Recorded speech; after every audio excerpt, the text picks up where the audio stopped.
नमस्कार दोस्तों। जैसा कि विदित है, कल हम लोगों ने चर्चा की थी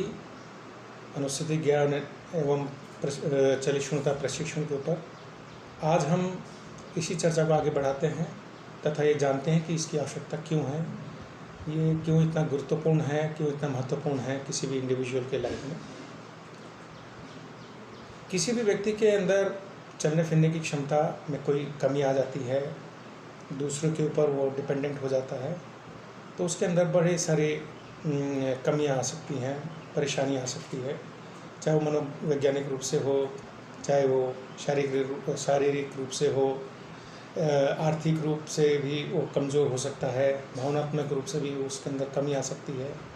तथा सामाजिक रूप से भी वो पिछड़ सकता है। लेकिन कुल मिलाकर हम ये कह सकते हैं कि किसी भी इंडिविजुअल के ऊपर ब्लाइंडनेस का इम्पोजिशन होना, उसके अंदर एक दुष्चक्र सा भंवर में वो फंस जाता है। लेकिन इसके बनस्पत अगर हम बात करें, कोई व्यक्ति ट्रेंड है,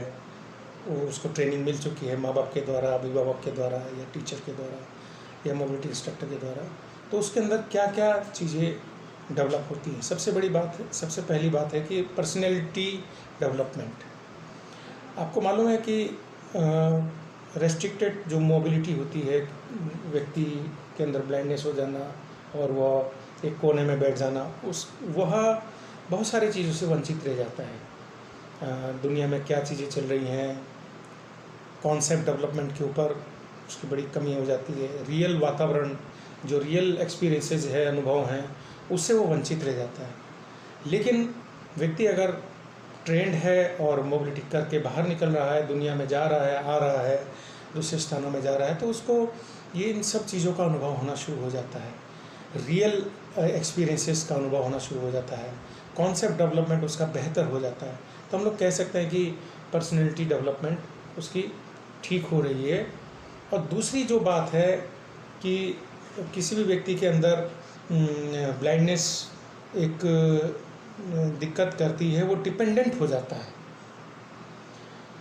लेकिन मोबिलिटी स्किल अगर वो प्राप्त करता है, ओरिएंटेशन मोबिलिटी स्किल प्राप्त करता है ट्रेनिंग के माध्यम से, तो वो इंडिपेंडेंट हो जाता है, वो बेहतर से बेहतर होता चला जाता है। एक प्रकार से अगर व्यक्ति के अंदर मूवमेंट है, अपने ऊपर डिपेंडेंट है, आना जाना कर रहा है, या बहुत ही कम असिस्टेंस लेकर के इधर से उधर आ और जा रहा है, एक स्थान से दूसरे स्थान पर, एक वातावरण से दूसरे वातावरण में, तो व्यक्ति, समाज, समुदाय, दोस्त, परिवार उसको स्वीकार करते हैं। और यही नहीं, मोबिलिटी के दूसरे भी फ़ायदे ये होते हैं कि उसके जो रिमेनिंग सेंसेस हैं, जो बची हुई इंद्रियां हैं, उनका बहुत ज़्यादा उसके अंदर प्रखरता आती है। वो चीज़ों को जल्दी से सुन करके समझ लेता है, स्मेल से चीज़ों को उसका ओरिएंटेशन कर सकता है, और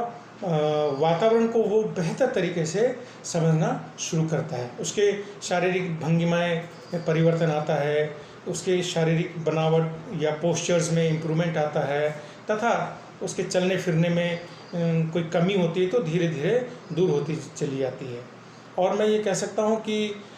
जितना बेहतर वो मोबिलिटी करेगा, उतना ही वो समाज में एक्सेप्टेंसी, उसकी स्वीकार्यता बढ़ती चली जाती है, उसके दोस्तों में, उसके फैमिली में उसकी स्वीकार्यता बढ़ती चली जाती है। अगली जो बात मैं करना चाह रहा हूँ, जो तीसरी बात है, समाज में उसका या सामाजिक एकीकरण उसका होने लगता है। किसी भी व्यक्ति के अंदर मोबिलिटी स्किल है और वो चलना फिरना जानता है, उसको ट्रेनिंग प्राप्त हो रखी है, तो इंडिविजुअल जो है, दृष्टि दिव्यांगजन जो है, वो रोज़मर्रा के काम आसानी से कर लेते हैं। जैसे परचून की दुकान तक चले जाना, मंदिर चले जाना, चौपाल तक, गांव के चौपाल तक चले जाना, सामाजिक कार्यों में भाग लेना, पास में, पड़ोस में, मित्रों के यहाँ, रिश्तेदारों के यहाँ आना जाना उसके लिए आसान हो जाता है। और जितना वो मूवमेंट करेगा, जितना वो चलेगा, वो इंटरेक्ट उसका सामाजिक या समुदाय के साथ होता चला जाएगा। इससे इंटरपर्सनल रिलेशनशिप में बड़ी बेहतरी आती है, उसका इंटरपर्सनल रिलेशनशिप में बहुत विकास होता चला जाता है। और उसमें समान भागीदारी वाली बात, समाज में उठना बैठना, लोगों से बातचीत करना, इसमें बहुत इम्प्रूवमेंट होता है। सामाजिक इंटरेक्शन उसके बढ़ते चले जाते हैं और इसके वजह से वह लोगों से उनके हालचाल पूछना या समाचार पूछना, गांव में आसपास में वातावरण में क्या चल रहा है, देश में ब्लॉक स्तर पर, जिले स्तर पर, देश स्तर पर, अंतर्राष्ट्रीय स्तर पर क्या क्या न्यूज़ चल रहे हैं, क्या क्या समाचार चल रहे हैं, वो इन सबको कम्युनिकेट कर सकता है, सुन के, और अपनी भी बात रख सकता है, दूसरों की भी बातें सुन सकता है। चौथी जो बात है मैं इसमें कहना चाहता हूँ, इसके क्या फ़ायदे होते हैं। सेल्फ कॉन्फिडेंस, मान लीजिए किसी व्यक्ति के अंदर एक कमी आ जाती है चलने फिरने की, तो आप समझ सकते हैं कि उसके सेल्फ कॉन्सेप्ट में कितना भयानक नुकसान होता है। वह एक कोने में उसको बैठा दिया जाता है, उसके अंदर आत्मविश्वास की धीरे धीरे कमी होनी शुरू हो जाती है। हमारे पास बच्चे आते हैं जो न्यूली ब्लाइंड होते हैं, सबसे बड़ी बात उनमें यही होती है कि जो सेल्फ कॉन्सेप्ट है उसका हरासमेंट हुआ होता है, वो डिप्रेशन के शिकार हुए होते हैं। लेकिन उनके अंदर जैसे जैसे दिन प्रतिदिन, वो पहले दिन, दूसरे दिन, और 1 महीना और 1.5 महीने और 2 महीने में जैसे जैसे वो मोबिलिटी करना शुरू करते हैं, उनको लगने लगता है देखो आज मैं 100 मीटर और 200 मीटर और आज मैं 500 मीटर और 1 किलोमीटर और आज मैं 5 किलोमीटर तक पैदल चला हूँ, ब्लाइंड फोल्ड करके, बिना आँखों की मदद से मैं चला हूँ, छड़ी के माध्यम से मैं चला हूँ, अकेले चला हूँ, अकेले हॉस्टल से क्लासरूम में आ रहा हूँ। इतनी बातें अगर उसके अंदर आती हैं और उसको लगने लगता है नहीं, मैं पहले एक कमरे से दूसरे कमरे तक नहीं जा पा रहा था और आज मैं हॉस्टल से अपने क्लासरूम तक आ रहा हूँ, एक डिपार्टमेंट से दूसरे डिपार्टमेंट में जा रहा हूँ, तो उसके अंदर कॉन्फिडेंस, सेल्फ कॉन्फिडेंस बहुत बढ़ता है। वो जो चीज़ मान के चला था कि अब मेरे किस्मत में यही है कोने में बैठना और जीवन को इसी प्रकार से एकाकी जीवन को जीना, वो उसको अब गलत मानने लगता है और वो फैमिलियर वातावरण में चलना शुरू करता है। धीरे धीरे वो अनफैमिलियर वातावरण में भी उसके अंदर कॉन्फिडेंस आता है और अनफैमिलियर वातावरण में भी वो चलने की प्रैक्टिस करता है। धीरे धीरे वो अपने आप को समझाने लगता है कि नहीं, मैं चल सकता हूँ, मैं रोज़मर्रा के काम कर सकता हूँ, मैं समाज में होने वाले छोटे मोटे प्रोग्राम में मैं जा सकता हूँ, मैं आ सकता हूँ, मैं आगे चल कर के किसी नौकरी में, किसी ट्रेनिंग प्रोग्राम में मैं हिस्सा ले सकता हूँ। इससे उसके और भी पर्सनैलिटी में फ़र्क पड़ता है। उसको लगने लगता है कि मैं अपने आप को मैं स्वीकार कर रहा हूँ, तो मैं धीरे धीरे मैं समाज में भी मेरी स्वीकार्यता बढ़ती चली जाएगी। इसी प्रकार से कोई भी व्यक्ति, अगली जो मैं बात कर रहा हूँ वो सुरक्षा से संबंधित है। मान लीजिए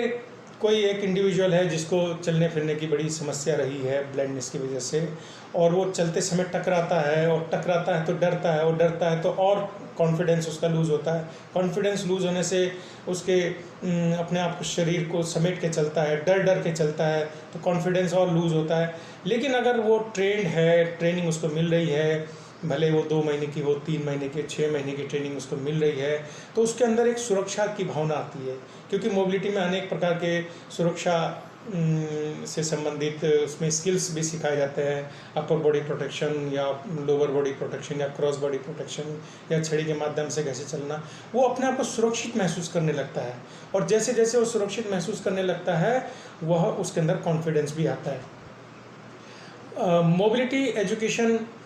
या मोबिलिटी ट्रेनिंग प्रोग्राम में अगर वो उतरता है, उसको ट्रेनिंग प्रोग्राम मिल रहा है, तो अपने आप को थोड़ा सा शारीरिक रूप से फिट महसूस करता है और अपने इम्प्रूव फिटनेस की वजह से वो थोड़ा और ज़्यादा दूर, आज 1 किलोमीटर के फासले को उसने पार किया, कल वो 1.5 किलोमीटर के फासले को पार करेगा, परसों वो पब्लिक ट्रांसपोर्ट को यूज़ करेगा और बाज़ार तक घूम के आएगा, तो उसको लगने लगता है कि नहीं, मैं सेफ़ हूँ, मैं इस छड़ी के माध्यम से चलूँगा या साइडेड गाइड के माध्यम से मैं चलूँगा तो मैं चल सकता हूँ, मैं असुरक्षित नहीं हूँ। ये जो भावना है सेफ्टी ऑफ द इंडिविजुअल, यानी कि सुरक्षा की जो भावना आती है मोबिलिटी सीखते सीखते, ओरिएंटेशन मोबिलिटी सीखते सीखते, उसमें वह उत्तरोत्तर डेवलपमेंट उसकी होती है। और मैं बात कहना चाहता हूँ कि एक समग्र उसका पुनर्वास होना शुरू हो जाता है, आरंभ हो जाता है। जैसे कि एक व्यक्ति चलना शुरू करता है और उसको लगने लगता है कि अब मैं चल रहा हूँ, मैं इंडिपेंडेंट हूँ, मैं एक वातावरण से दूसरे वातावरण तक आ रहा हूँ, तो उसको लगने लगता है कि मैं क्यों ना अब मैं ट्रेनिंग करूँ, मैं क्यों ना अब नौकरी की तरफ जाऊँ, मैं क्यों नहीं अब कॉम्पिटिटिव एग्ज़ाम की तरफ जाऊँ, मैं क्यों ना अपने लिए कुछ सोचूं, परिवार के लिए सोचूं, और मैं क्यों ना पैसे कमाऊं या इनकम जनरेशन के ऊपर मैं जाऊं। इस प्रकार से हम देखते हैं कि मोबिलिटी पहला स्टेप है, ओरिएंटेशन मोबिलिटी की ट्रेनिंग पहला एक ऐसा स्टेप है जो व्यक्ति के अंदर सोच डालता है कि नहीं, मैं एक व्यक्ति हूँ, मैं सिर्फ मात्र एक दृष्टिबाधित दिव्यांगजन नहीं हूँ, मैं एक व्यक्ति हूँ, और एक व्यक्ति मैं इस उम्र में हूँ कि मुझे पढ़ना चाहिए, मुझे आगे बढ़ना चाहिए, मुझे हायर एजुकेशन की तरफ जाना चाहिए, मुझे ट्रेनिंग प्रोग्राम में हिस्सा लेना चाहिए, मुझे अब नौकरियों की तरफ जाना चाहिए, मुझे कंपटीशन एग्ज़ाम्स देने चाहिए, मैं ये कर सकता हूँ। क्यों? क्योंकि मैं अब चलने लगा हूँ। यही सेल्फ कॉन्फिडेंस उस व्यक्ति के अंदर ये बात लेके आती है, और इससे मैं कह सकता हूँ समग्र पुनर्वास की तरफ वो चला जाता है। इसके साथ साथ में जो व्यक्ति के अंदर अगली जो मैं बात बोलना चाहता हूँ, उसके अंदर स्पोर्ट्स, रिक्रिएशन, मनोरंजन, आमोद प्रमोद की भावना भी उसके अंदर आने लगती है। वो दूसरी चीज़ें भी सीखने चाहता है, अब वो स्पोर्ट्स में भाग लेना चाहता है। क्यों? वो अब चलना सीख गया है, वो चाहता है कि वो दौड़े, चाहता है कि वो कुछ स्पोर्ट्स में भाग ले, कुछ चाहता है कि वो रिक्रिएशन में, कुछ मनोरंजन में, कुछ मोबाइल वो सीखे, कुछ कंप्यूटर वो सीखे। यानी कि हम ये देख सकते हैं कि चलने फिरने से न सिर्फ फिजिकल मोबिलिटी हो रही है, बल्कि उसके स्किल्स की में भी मोबिलिटी हो रही है, और सामाजिक रूप से भी उसके अंदर मोबिलिटी आ रही है, उसके अंदर मनोवैज्ञानिक रूप से भी वो आगे बढ़ता चला जा रहा है। तो हम ये कह सकते हैं कि मोबिलिटी, ओरिएंटेशन मोबिलिटी जो ट्रेनिंग प्रोग्राम है, वह एक व्यक्ति के अंदर दोबारा से उड़ने की क्षमता डालता है, चलने फिरने की क्षमता डालता है, और उसको अपने आप को ये मानने पे मजबूर करता है कि नहीं, मैं एक दृष्टि दिव्यांगजन नहीं हूँ, मैं एक व्यक्ति हूँ, और एक व्यक्ति होने के नाते मेरे कुछ कर्तव्य हैं, मेरे कुछ टारगेट होने चाहिए, उसको मुझे अचीव करना है। धन्यवाद।